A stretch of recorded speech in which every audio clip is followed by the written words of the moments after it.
Nós estamos aqui no Manuel Bento para mais uma live da Evangelho Terapia.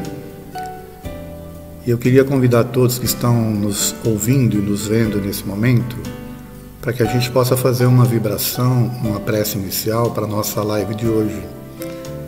Então eu convido a todos para que cerrem os seus olhos, se posicionem da melhor forma possível, onde estiverem, e vamos juntos mentalizar Jesus, que é o nosso mestre e nosso irmão maior, e agradecer a Jesus pela oportunidade que temos de, mesmo estando à distância, continuar conectados através do Wi-Fi do amor, através do Wi-Fi da boa vontade e da fraternidade. Que a nossa tarde possa ser a melhor possível, inspirada pelos bons espíritos, para que a gente possa trazer temas que sejam interessantes para influenciar no nosso comportamento de forma positiva, que aliás é o tema de hoje, né? Então que Jesus nos abençoe para que possamos terminar com êxito essa nossa obra, essa nossa tarefa de hoje, e que todos nós possamos estar em paz, que assim seja. Bom, o tema que eu escolhi para hoje é esse aí, o comportamento do espírita. Na verdade é uma palestra repaginada que eu fiz, que era o Espírita no Mundo. Algumas pessoas lembram dessa palestra porque ela tem mais de 25 anos. E eu estava repaginando e olhando que, na verdade, nesses 25 anos, pouca coisa mudou em termos de comportamento, né? Inclusive em termos de necessidades do próprio espírita em si. Por isso que eu resolvi, inclusive, gravar essa palestra fazendo essa live. Depois eu vou colocar ela lá vai estar no canal do Gembe, né? E depois eu vou colocar no meu canal no YouTube. Por que a gente falar do comportamento do espírita? E em que eu estou me baseando para fazer isso? Bom, vamos falar um pouquinho da nossa experiência, né?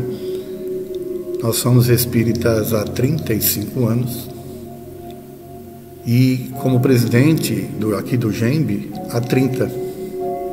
Então, nessa jornada aí de 30 anos presidindo uma casa como a nossa, eu pude observar muita coisa. Pude observar não só o comportamento de frequentadores, como também o comportamento dos nossos colaboradores.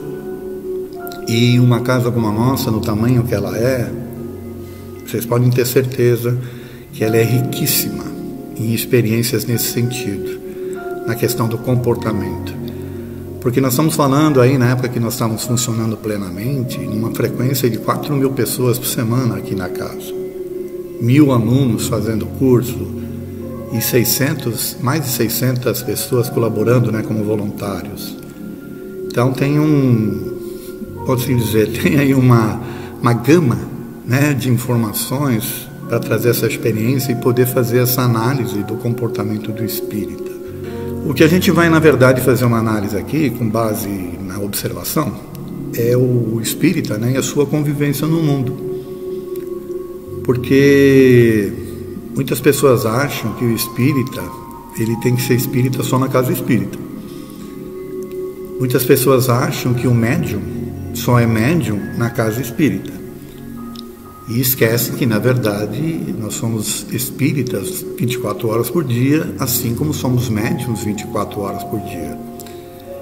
E nós não vivemos no centro espírita, nós vivemos no mundo. Então, outra questão que fica também é: por que eu, como espírita, de repente, tive a oportunidade de ter esse aprendizado? Por que o Espiritismo veio até mim, né? E eu estou me integrando a ele? Qual é o maior objetivo? Muitas pessoas ficam se questionando das suas missões, né? Puxa, para que eu vim? O que eu estou fazendo? Qual é o grande objetivo? Então, como espírita, a gente tem que pensar um pouquinho diferente das demais pessoas. E é isso que a gente, nessa palestra aqui, vai tentar passar como reflexões, tá? Não é imposição, não é uma constatação efetiva, né? Mas fruto de observação. E aí o que eu vou pedir para você? Que você tente, à medida que eu vou desenvolvendo aqui o tema, tente se localizar como espírita, né? Quem é você aí como espírita, tá bom? Para a gente entender esse assunto, vamos primeiro tentar decifrar ou identificar quem é o espírita. Quem é este ser? Bom, na maioria das vezes, e eu poderia dizer com exatidão isso, o espírita não é ninguém diferente de ninguém. Ele não é melhor, ele não é escolhido, né? Se a gente for parar para pensar, inclusive, ao longo dos anos, hoje mudou um pouquinho, mas ao longo dos anos, o espírita, na verdade, era uma pessoa que chegava na casa espírita, às vezes em frangalhos. Há um costume de se dizer, né, que a maioria vem pela dor, tá certo? Apesar de que hoje em dia tem pessoas que vêm para o estudo mesmo, tem pessoas que vêm pelo conhecimento, tentar buscar um conhecimento diferente e tal. Mas, se a gente for parar para pensar, a grande maioria vem pela dor. Então, nesse sentido, o espírita não é ninguém diferente, nem melhor do que outros qualquer. Apenas ele está vindo buscar, de repente, né, um amparo, uma explicação ou um consolo para algum episódio que aconteceu na sua vida.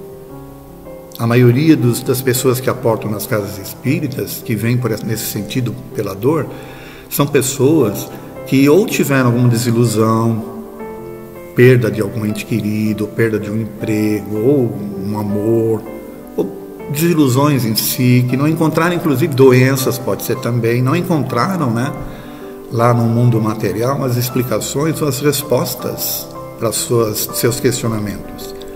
Aí vem em busca de alguma coisa e aportam a casa espírita, tá?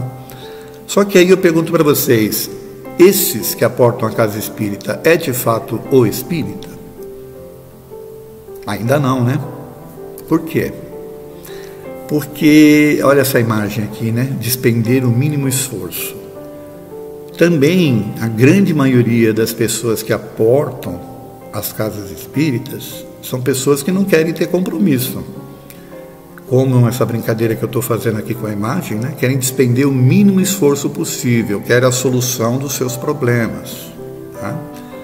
Não é comum a pessoa sentar diante de um atendente lá, por exemplo, no acolhimento fraterno, e querer saber se está falando com o espírito, né?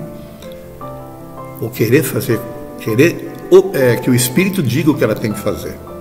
Então são pessoas que não estão preocupadas em assumir compromissos. Então essas ainda não são espíritas, tá?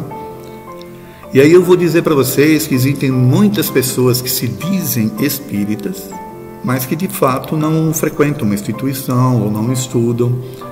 Elas se simpatizam com o espiritismo, mas sequer têm o conhecimento necessário, né, para dizer que é um espírita de fato.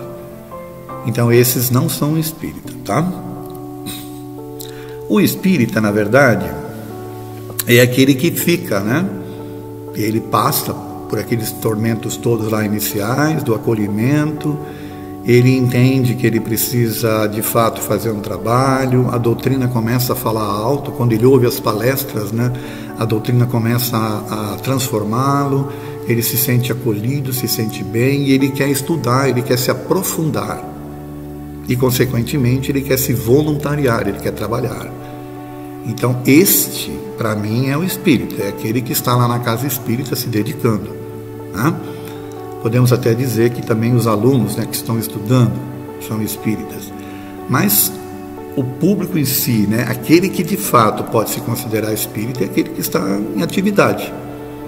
É aquele que compreende a doutrina e a coloca, né, em prática no seu dia a dia, com todas as dificuldades possíveis, né? Mas ela tenta pelo menos colocá-la em prática no seu dia a dia, que é o que eu falo aqui, dedicação e prática espírita, tá bom? Talvez aqui muitos de vocês estão começando a se inserir, né? Bom, eu sou um espírita porque eu pratico, né? Eu vou lá, eu frequento, eu trabalho, eu faço isso, eu faço aquilo, não é assim? Eu estudo. Então esse aí a gente pode dizer que é o espírita. E de novo, é alguém especial? se torne especial por ser espírito? Ainda não, né? Porque o que acontece? Vamos tentar traçar em uma linha de tempo, né? Você chegou, foi atendido, foi lá se dedicar, passou a fazer um tratamento, estudar, começa a se dedicar à prática espírita, e aí eu diria que você pode passar por algumas fases, não necessariamente são fases que são sequenciais, e não necessariamente todos passarão por elas, mas por aquilo que eu já falei no início, pela observação, eu pude captar e pude entender que existem essas fases aqui, ó, que a gente vai ver agora. A primeira é essa aqui, a primeira fase é da euforia e do encantamento. Nossa, você fica animado, você fica exaltado, você fala, nossa, que doutrina maravilhosa, por que eu não conheci antes? E aí você quer se dedicar, você quer se inserir de toda forma, e você fica, de fato, motivado. Então, eu diria que a grande maioria passa por essa fase aqui, né, que é da euforia do encantamento com a doutrina. Né? Passa a devorar livros, passa a frequentar a casa espírita, às vezes até em exagero. Né? Tem pessoas que exageram na dose, tá certo? Mas entra nessa fase aqui. Né? Porém, se não tomar cuidado e se não estudar de fato a doutrina, você pode entrar em outras fases, tá bom? Que é essa segunda aqui, ó. Pode acontecer que você entre numa fase de decepção e desencanto. Puxa, como assim? O espírito é decepcionado ou desencantado com a doutrina? Não é com a doutrina, é com os próprios espíritos. Por quê? Você estava naquela fase toda lá do encantamento, né? Naquela fase da euforia, achando que, inclusive, você olha lá o palestrante, que nem eu, por exemplo, que estou aqui palestrando, né? Você acha que é uma pessoa especial, né? Você vê o dirigente do trabalho, você acha que é um santo encarnado. E aí, com o tempo, você vê aquela pessoa fazendo coisas de um ser humano normal, às vezes se equivocando nas coisas. E se você não parar para prestar atenção, de repente você pode se decepcionar, você pode se desencantar. Por quê? Porque você idealizou um espírita, você idealizou uma pessoa, ou um tipo, né, específico. Quando, na verdade, o espírito é aquele que está aprendendo. Todos nós estamos. Não existe espírita pronto. Não existe um espírita formado.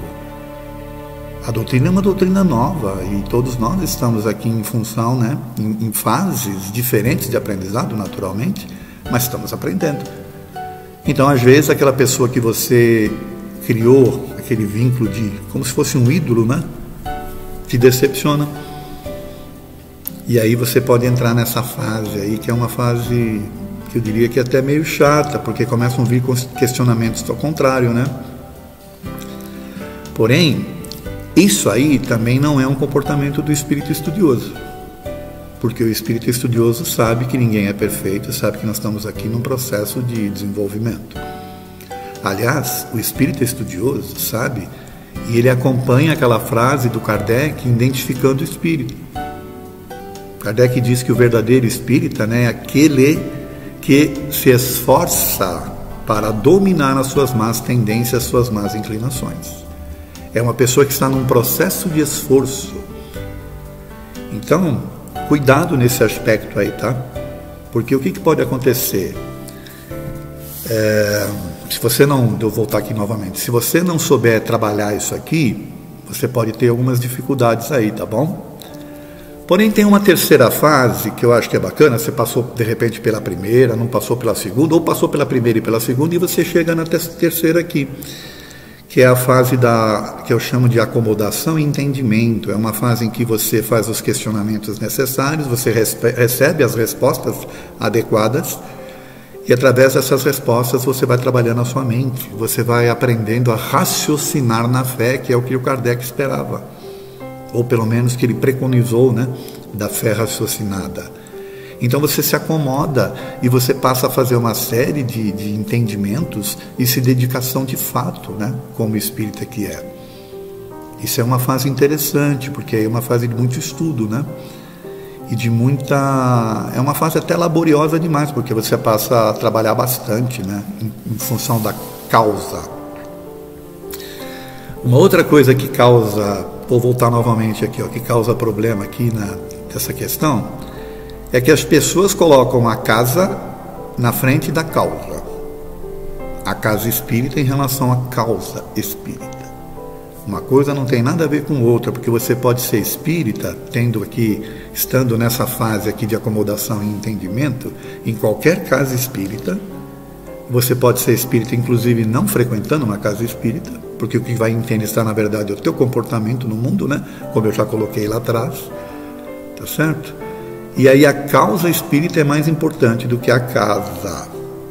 Porque o problema é quando você se apega demais à casa. Vocês não têm ideia, nessa época de pandemia, nós já estamos indo aí para o 4º mês fechados, né? A quantidade de pessoas que sentem falta da sua presença física na casa. E aí eu quero fazer um convite para vocês pensarem, será que você não precisa primeiro se dedicar à causa e depois a uma casa? É só para pensar, tá bom? Nem eu tenho as respostas também para isso, porque nós estamos aprendendo uma série de coisas nesse período aí de quarentena, né? E todos nós estamos vivenciando. Uma outra fase é essa aqui, olha, a fase quarta fase aqui, que é a fase do estudo e da aplicação, né? E para os alunos do GEMB, eles entendem muito bem essa figura aqui, tá? Porque o que tem que ler, o que tem que estudar, não é brincadeira. Aliás, algumas pessoas não conseguem se adaptar, né? Tem pessoas que reclamam demais das exigências e tal, porém é a forma como o GEMB se estruturou no ensino. Então eu até trouxe essa figura aqui como uma espécie de brincadeira, né? Para justamente falar sobre isso. Não dá para ser espírita sem estudo, né? Não dá para você buscar a sua transformação, ou mesmo também se dedicar à causa, né? Se você não tiver o estudo adequado, tá certo? Então você pode passar por essa fase aqui, que é uma fase muito legal. E mais, eu diria que esta fase, ela é eterna para o espírita, até desencarnado. Por quê? Porque nós precisamos continuar estudando. Não tem idade para parar de estudar. Não tem tempo. Eu já fiz todos os cursos. Refaz novamente. Sabe? Já li as obras, releia novamente, não tem problema. Nós que damos aula, inclusive, nós temos umas coisas interessantes que a gente observa, que você lê um livro lá atrás, né? E aí você vai dar aula, você vai preparar alguma coisa, você passa a estudar o livro novamente, você capta coisas que você não tinha captado antes. Por quê? Porque teu nível de amadurecimento de repente é outro, entendeu? Então você agora tem uma outra compreensão, e aí você consegue captar coisas que antes você estava meio que travado, né, para entender. O seu entendimento passa a ser diferente. Por isso que eu falo que o estudo, e até brinco, né, dizendo que essa fase aqui ela é eterna a partir de agora. Você passou por todas as outras, chegou nessa, aí essa vai perdurar para o espírita, né, que de fato se dedica com responsabilidade na causa, né? E aí o que acontece? Você passou por essas situações todas, você está agora aqui se dedicando, está estudando, e sem você perceber, começam a mudar hábitos na tua vida, né? Isso é uma coisa que você talvez não perceba, as pessoas percebem antes que você, inclusive, porque elas falam, você está diferente, você não é mais o mesmo, você já não gosta das mesmas coisas. Então você começa a selecionar aquilo que você quer ver, por exemplo, os filmes, né, as músicas. De repente o esporte até não tem mais tanta, sabe, paixão como você tinha antes. Você começa a selecionar as rodinhas de amigos, os lugares que você quer ir de fato. Você já não se sente tão bem em determinados ambientes que antes te agradavam. Então você começa a transformar os seus hábitos. E de novo, às vezes, as pessoas com as quais você convive ou convivia elas percebem antes de você. E aí eu diria que aqui a gente começa a entrar numa situação que ela também traz um certo risco para a gente, tá? Porque essas mudanças de hábitos vão fazendo com que a gente meio que se dedique ao extremo à doutrina, né? Ou à casa, ou à causa, né? E a gente tenha uma certa tendência a se afastar do mundo, a se afastar das pessoas, a se afastar das coisas que antes nos agradavam. Mas lembra, você é o espírita para viver no mundo, ou você é o espírita para viver na casa espírita, né? Então essas questões de mudança de hábitos, elas têm que ser consideradas de uma forma leve. Ela não pode ser uma coisa impositiva, né? Você não pode se afastar do mundo, porque é um mundo que vai dar oportunidade para você experienciar as coisas, para você, através, né, até se forçando a vivenciar determinadas coisas, ter os seus aprendizados. E mais, você também, com o seu comportamento, ajudar a mudar o comportamento do outro. Porque imagine a seguinte situação: todo espírita que gosta da casa espírita, de transformação, e ele não consegue conviver no mundo e decide que vai só viver na casa espírita.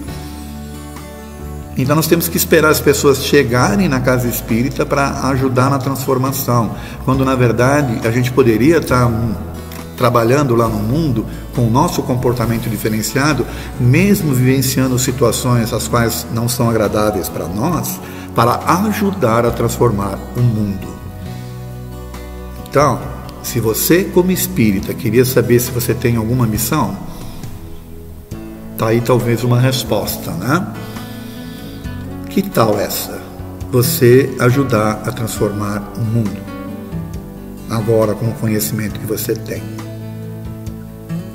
Então vai falar assim, é fácil? Não é. Mas nós estamos aqui todo mundo aprendendo, não é assim?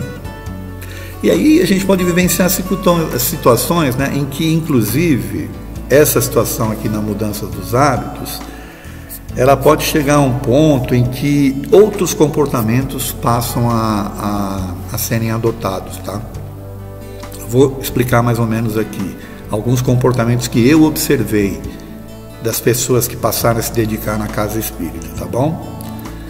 O primeiro, que é o mais perigoso na minha forma de ver, é esse aqui, ó, que você pode se isolar e se fanatizar, tá?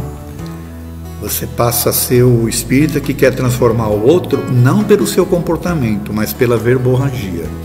Você passa a discutir os conceitos espíritas com pessoas que não estão preparadas. Você quer forçar a transformação delas, né, para que elas sigam aquilo que você acha que é o certo. Gente, não tem coisa pior. As pessoas reclamam, né, de evangélicos que batem a nossa porta, mas um espírita que quer transformar o outro é tão chato, mas é chato demais. Por quê? As pessoas não estão preparadas para ouvir, entende? Mas você quer transformá-las, porque você acha que o espiritismo melhorou para você e você quer que o outro também se melhore, mas a doutrina espírita não é para todo mundo ainda. Porque lembra lá no início que eu falei que nem todo mundo quer despender esforço? Nem todo mundo quer se dedicar de fato? Então nós precisamos tomar cuidado com essa questão, porque senão a gente pode se isolar e pode se fanatizar. E não tem coisa mais chata do que você virar um espírita fanático. Tá?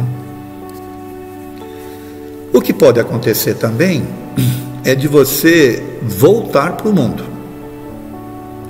E eu já vi isso acontecer, por isso que eu coloquei aqui.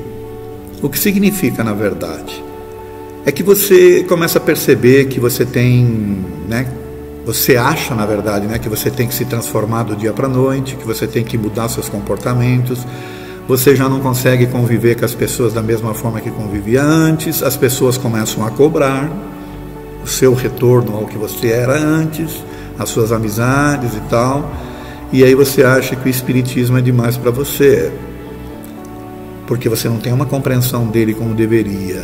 E aí há uma tendência que você...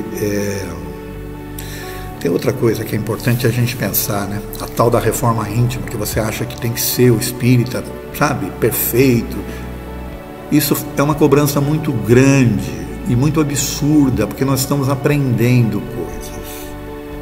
E aí eu já vi pessoas desistirem da doutrina e voltarem para o mundo, porque elas não conseguem ser espíritas do mundo. É isso que eu quero que vocês entendam. Elas não conseguem ter o comportamento de espírita no mundo, então elas abrem mão do espiritismo para poder viver no mundo. Porque o mundo lá, você vai ter que ter comportamento, às vezes, não condizentes com a consciência espírita, por exemplo. Tá? Então você tem essa tendência, sabe, de deixar a doutrina e voltar para o mundo. Outra coisa que pode acontecer é você ficar na doutrina, né? E você passa a ser uma pessoa muito crítica e cobradora da situação, né, nos outros. Você fica apontando dedos, você fica exigindo das pessoas comportamentos, inclusive dentro da casa espírita, que é pior ainda. Então você, como espírita, você talvez não tenha absorvido a doutrina como deveria, e você aí tem comportamentos censuradores, comportamentos que a doutrina veio, por exemplo, para nos libertar, né, de conceitos, mas você ainda tem aqueles conceitos enraizados, conceitos de punição, de críticas, de imposição, de um Deus que persegue ou que pune, e aí você trata esses conceitos dentro da doutrina, e você, sem perceber, vira essa pessoa que fica apontando dedos para os outros. Pior, isso é pior ainda se você for um dirigente espírita, ou se você for um líder de um grupo mediúnico, por exemplo, ou um diretor de casa espírita, que eu também já vi muito. Você passa a ser crítico demais em relação ao comportamento dos outros, esquecido de que você mesmo também já teve comportamentos semelhantes no passado, e que você se deu a oportunidade da transformação, ou se é que você se transformou, né? Porque eu, de fato, não consigo imaginar um espírita estudioso agindo dessa forma, apontando dedos, né, exigindo, criticando e por aí afora. Esse não é um espírita. Pelo menos não tem uma compreensão da doutrina como deveria, né? Está mais para um religioso castrador do que um pensador. Tá bom? E pode ser que você, passando por isso tudo, você fique aqui na doutrina equilibrado, que é o que se deseja, né? Uma pessoa alegre, uma pessoa feliz, uma pessoa que tem comportamentos equilibrados nas coisas. Ela não tem aqueles comportamentos de cobranças e por aí afora, né? Ela não fica apontando o dedo, ela não é fanática ao extremo, ela também não tem dificuldade nenhuma em conviver lá no mundo. Esse é o espírita de fato. Se você quer perguntar para mim quem é o espírita, eu diria que é esse aqui, é o que fica na doutrina espírita e trabalha na doutrina de forma equilibrada. Ele sabe que ele tem que executar as coisas do mundo, ele vai dar a devida atenção para as coisas do mundo, para os seus familiares que, por exemplo, não são espíritas. Ele vai respeitá-los, ele vai também pedir que ele seja respeitado. O seu comportamento, na verdade, vai angariar ao respeito dos demais e por aí afora. E aí ele vai conviver no mundo de uma forma bem mais tranquila, né? De uma forma colaborativa e de uma forma a ajudar a transformar o mundo, porque é pelo comportamento que a gente ajuda. Então é perfeitamente cabível e desejável que você seja um espírita desta forma aqui, que permanece da doutrina de forma equilibrada. Tá bom? Agora eu vou falar para vocês de um personagem. E aí eu quero ver se de repente vocês não vão se identificar. E se identificarem, não fiquem chateados não, porque na verdade também é fruto da constatação. O que é o personagem, na verdade, o espírita? É esse aqui, ó. É alguém que se apresenta, né, às vezes com... Aliás, tem casas espíritas que as pessoas põem o jaleco branco mesmo, né? Até para diferenciar, né, quem é o voluntário e quem é o assistido. E aí você coloca o seu jaleco branco, vem para a casa espírita, entra, de jaleco ou sem jaleco, é o personagem. Você entra na casa espírita, você se transforma no espírito. Então aqui você fala manso, você trata as pessoas como irmão, como isso, como aquilo, né? Você tende a esconder determinados comportamentos que você tem no mundo, porque aqui, inclusive, convivendo com pessoas que pensam mais ou menos semelhante, fica até fácil, né? Você não é, de alguma forma, como é que poderia dizer, instigado, né, a mostrar quem é você de fato. As pessoas têm comportamentos semelhantes, né, buscando a paz, buscando equilíbrio, buscando o bem-estar, então fica fácil você ser este personagem aí. Porém, você tem uma tendência, ou a grande maioria das pessoas que eu vi, pelo menos, nesse tipo de comportamento, né, e que criam esse personagem, quando saem da casa espírita, elas voltam para a sua vida normal. Me desculpem aqui a figura, né, porque vocês vão ver que é a mesma pessoa, tá certo? Esse aqui é o espírita na casa espírita e esse aqui é a pessoa no mundo. Nada contra as tatuagens, tá? Porque tem pessoas que acham que a gente é contrário, que a gente tem um certo preconceito. Não, é só para mostrar a diferença, tá bom? Entre o personagem espírita e você lá no mundo. O que estou querendo dizer? Você lá no mundo, você tira o jaleco. E aí você se apresenta no mundo da forma que você é mesmo. Quem é você de fato? E aí, o que a gente tem que se perguntar, e você tem que se perguntar, quem é você aqui nessa história? Não é desejável que você seja o do jaleco lá no mundo? E você pode se apresentar assim também, né? Na casa espírita. Porque você pode ser uma pessoa natural. Você não precisa ser um espírita santinho, entendeu? Aquele já, né?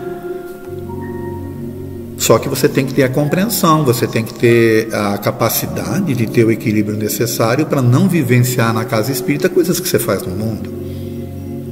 E o desejável é que você seja o do jaleco, né? Lá no mundo, para ajudar na transformação. Porque tem uma questão que eu quero colocar para vocês refletirem. Nós sabemos que um dia nós vamos desencarnar, tá certo? Todos nós. Não estou querendo que a gente desencarne agora não. Aliás, se puder empurrar mais para frente, melhor. Mas um dia nós vamos desencarnar. Quem vocês acham que vai se apresentar no plano espiritual? O personagem que você criou e que vivencia esse personagem, sei lá, 2, 3 vezes por semana, 2 horas por dia na casa espírita, ou aquele que viveu lá 24 horas por dia no mundo? Quem é que se apresenta lá? Então, você tem que equilibrar as coisas, tá? Você tem que saber que você é uma pessoa que vive no mundo e que tem conhecimentos espíritas. E você vai tentar aplicar o máximo possível desse conhecimento no mundo, sem criar o personagem. Porque quem vai desencarnar não é o personagem, é você de fato. Então, quanto mais você puder colocar o seu jaleco, né, e vivenciar seu aprendizado espírita no mundo, mais espírita você vai ser e menos problemas de entendimento das coisas você vai ter, inclusive ao desencarnar. Bom, vou acelerar aqui para a gente terminar a palestra. Vou falar um pouquinho aqui da questão do papel do voluntário, principalmente você que se voluntária numa casa espírita, né? A primeira coisa que eu quero chamar a atenção é a seguinte: as pessoas acham que pelo fato de ser voluntário, né, você não, e por não ter um tipo de bonificação, de recebimento, inclusive, em troca, né, você está se dedicando, você vai dedicar, inclusive, parte do seu tempo, parte só, né, até curto do seu tempo, acha que você pode fazer de qualquer jeito, que você pode ir lá e sabe, vou lá dedicar, ou então não vai, né, naquele dia, por exemplo, que tem outros. Não, é só uma coisa voluntária. O papel do voluntário espírita, ele é de extrema importância, porque não existiriam casas espíritas se não tivessem os voluntários. As pessoas acham que a casa espírita é formada pelos diretores, né? Não. Imagine uma casa do tamanho do Manuel Bento. Se não tivesse os mais de 600 voluntários, nós teríamos a quantidade de coisas que nós temos? Nós teríamos a quantidade de atendimentos que nós fazemos? Não faríamos. Então, o papel do voluntário espírita, principalmente, é de extrema importância. Por isso que a visão que você tem que ter de você como voluntário, ela tem que ser diferenciada dos demais. É uma situação em que você vai entrar para se voluntariar para a sua transformação, para que você está fazendo, na verdade, uma dedicação para você, em primeiro lugar, e depois para a causa, né? E para a casa em si, onde você está inserido. Então é de extrema importância que você tenha esse entendimento, porque o Gembe, ele não é o Edson, ele não é Marinês, por exemplo, ele não é Costa, né? Ele não é a Cecília, ele não é a Sônia, a Zivanilda, ele não é o André Bela, ou seja, a diretoria em si, né? Petronira, que é lá do conselho. Os Gembe são todos os frequentadores, são os voluntários principalmente, e sem os voluntários o Gembe não existiria. Então você tem que ter esta consciência que o voluntário espírita não pode de repente ser alguém meia boca, né? Sabe? Ah, eu vou, mas se não der não vou, coisa desse tipo, né? E aí é de extrema importância que você faça como papel aí de voluntário, que você de fato faça, né, uma escolha com responsabilidade. O que eu estou querendo dizer com isso? Se eu vou me dedicar, se eu escolhi me dedicar à causa espírita naquela casa, por exemplo, eu tenho que ter responsabilidade na minha escolha. Por quê? Porque não é só eu agora e a casa. Tem todo um envolvimento espiritual também. Tem todo um aspecto aí que a gente aprende com a doutrina espírita que tem que ser levado em consideração. Então, as suas escolhas agora, elas têm que ser com mais responsabilidade, porque não adianta você achar que você não é responsável pelo que escolhe. Porque uma das coisas que nós aprendemos com o Espiritismo é que nós, individualmente, somos responsáveis por nossas escolhas. Nós não podemos deixar, né, a responsabilidade a cargo de alguém, porque quem vive no mundo somos nós, quem vai desencarnar um dia somos nós. E a responsabilidade, então, ela é grande no aspecto, né, das escolhas que nós fazemos, porque, inclusive, Jesus já dizia, né, muito vai ser pedido para quem muito foi dado. É assim? Outra questão é que eu quero um convite aqui para você pensar como voluntário. Ser espírita te torna melhor que os outros? A gente já falou um pouquinho disso lá no início, e eu quero que você preste bastante atenção nessa figura aí.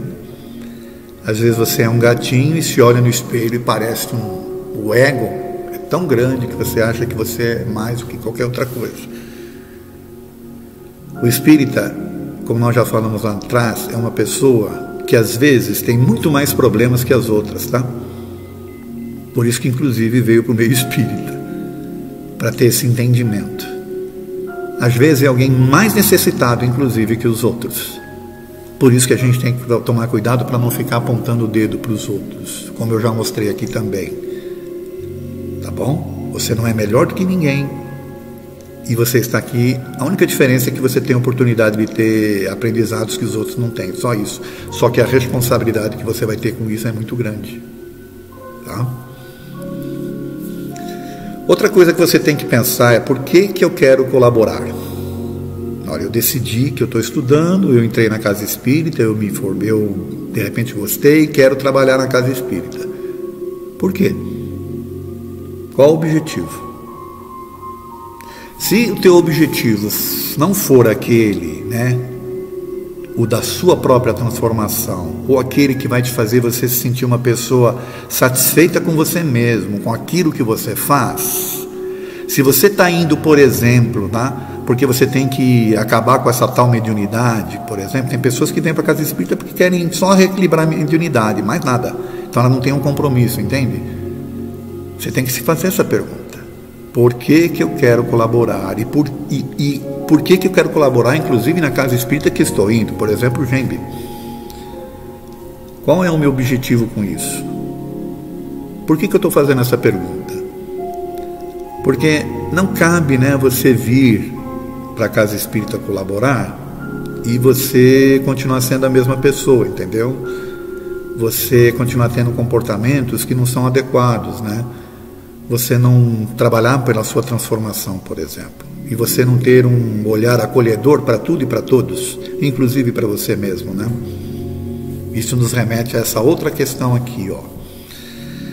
Eu já vi muitas pessoas que colaboraram na Casa Espírita dizendo que vêm para trabalhar para Jesus. E olha essa figura aí, né? A pergunta que eu quero fazer para você é o seguinte: Jesus precisa de você? Ou é você que precisa de Jesus? Vamos pensar um pouquinho? Quem precisa de quem? Então, você tem que mudar um pouco o seu pensamento. Você não está vindo trabalhar para Jesus, você está vindo trabalhar com Jesus. Faz uma diferença que você não tem ideia. Por quê? Porque infelizmente eu já vi pessoas que dizem trabalhar para Jesus destratando outras pessoas, se incomodando porque as pessoas não estão fazendo as coisas do jeito que ela acha que tem que ser feito. Ela está vindo aqui, ela está se dedicando para Jesus, e ela está, às vezes as pessoas não estão seguindo o que ela acha que é certo e por aí afora. Então fica uma pessoa impositiva. Quando você está trabalhando com Jesus, você está trazendo Ele com você, tá certo? Ele vai estar do teu lado. E aí Jesus não é impositivo, Ele não é, sabe? Ele não é aquele que condena, Ele é amoroso, Ele é acolhedor, Ele é fraterno. Jesus foi o que mais acolheu as pessoas mais desesperadas desse mundo. Basta a gente olhar no Evangelho, né? Com quem Ele conviveu. Né? Então vamos pensar nisso.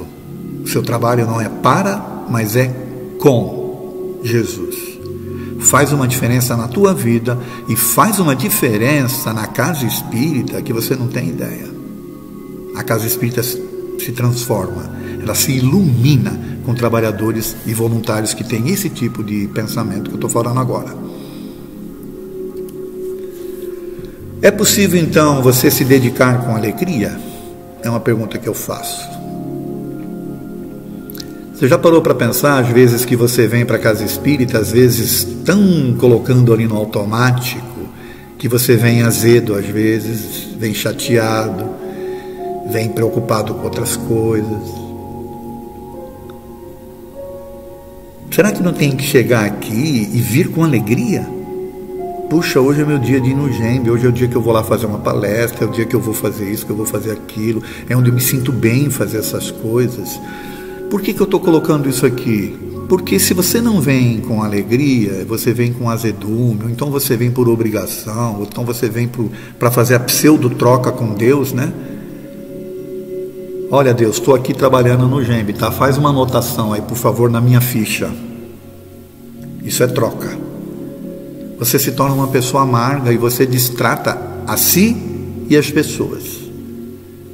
E eu não consigo conceber um voluntário numa casa espírita tratando mal uma pessoa que chega, uma pessoa que está em desequilíbrio, precisando de ajuda.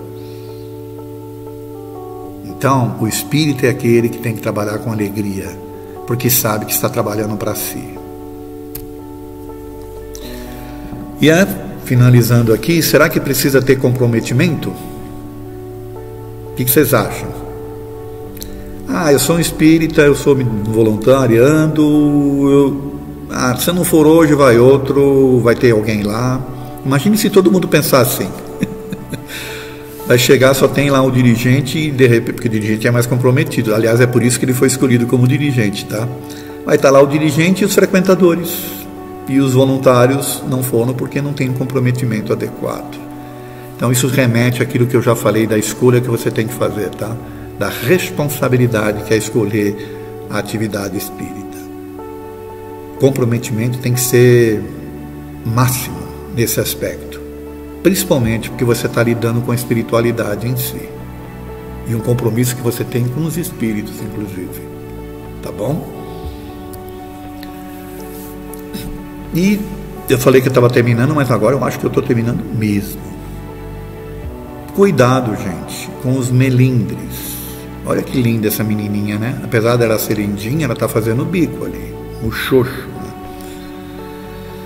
O melindre é algo que acontece quando você se sente, de alguma forma, não satisfeito com algo que está acontecendo. Então você queria que a coisa fosse de um jeito e as pessoas estão fazendo de outro. E aí, se elas não fazem do teu jeito, você se melindra. Bom, questão que eu quero fazer é a seguinte: você está inserido num grupo e o grupo pensa diferente de você? Será que é você que é melhor que todo mundo que o grupo? Ou o grupo tem pensamentos que são diferentes dos seus e você não consegue se encaixar? O que é que tem que acontecer nesse momento aí? Mudar o grupo inteiro para satisfazer você? Olha, o que tem de espírita que se milindra com coisas é porque o ego é maior do que a própria vontade de trabalhar, entendeu? A vontade de transformação. Então não cabe milindre no voluntário espírita, pelo amor de Deus. Repense os seus conceitos. Se você não se encaixa ou não se enquadra dentro daquele grupo, busca outro. Ou então tenta convencer as pessoas, mas de uma forma amorosa, não impositiva. Porque enquanto você continuar se milindrando, você não está aprendendo nada. Essa que é a verdade. Está perdendo um tempo danado na sua dedicação como voluntário espírita. Tá? Concluindo, quem é o espírita? Nós já vimos que é alguém que tem às vezes maiores problemas que outros. Qual é o papel do espírita? Não é só se dedicar à causa espírita na casa espírita, mas é estudar de fato, é se transformar, é ser feliz, é se compromissar de forma responsável e é viver num mundo com o comportamento espírita para ajudar a transformar o mundo. Gente, vocês não têm ideia das coisas lindas que é você ouvir de repente, sabe, alunos falando para você que eles começaram a vir na casa espírita, começaram a estudar. Os pais, por exemplo, ou o namorado, ou os irmãos eram contrários, criticavam.